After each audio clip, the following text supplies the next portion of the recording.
Meanwhile, the All Progressive Congress APC Northwest stakeholders held its inaugural meeting at Yar Adwa Hall, Murtala Square, Kaduna over the weekend, chaired by Senator Basani, the coordinating governor of the Northwest Zone, and brought together party leaders and stakeholders from the 7 states of the Northwest Zone. Correspondent was there and now reports. Governor Obasani, who read out the communique, commended President Bola Tinubu for his commitment to fulfilling his campaign promises and his decisive steps in tackling Nigeria's security and developmental challenges. The meeting noted the decisive steps so far taken by the President in tackling Nigeria's multitude of security and developmental challenges and the far-reaching reforms he has initiated to reflect the economy and combat soaring inflation. The meeting observed that Mr. President's development agenda has positively impacted the Northwest Zone, especially in the areas of human capital development, agriculture, education, poverty alleviation, and infrastructural development.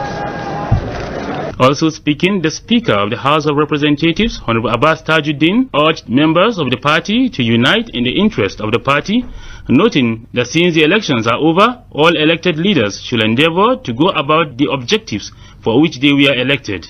Let us forgive each other. Let us embrace each other. Let us love each other. That is the only way this party can be greater.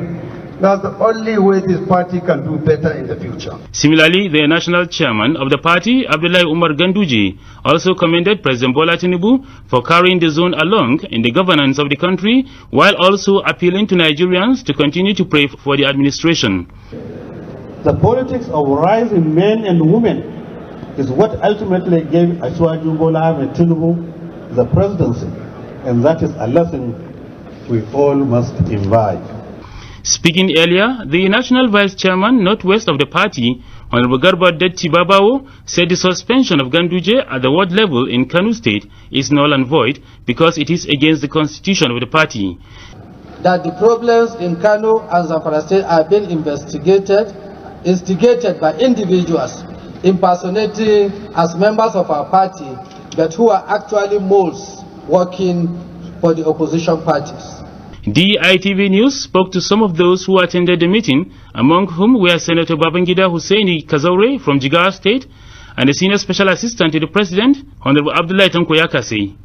Among those who attended the meeting were Governors Diko Rada from Katsina State, Umar Namadi from Jigawa State, Nasiru Idris, and some ministers, as well as members of the National Assembly, among others.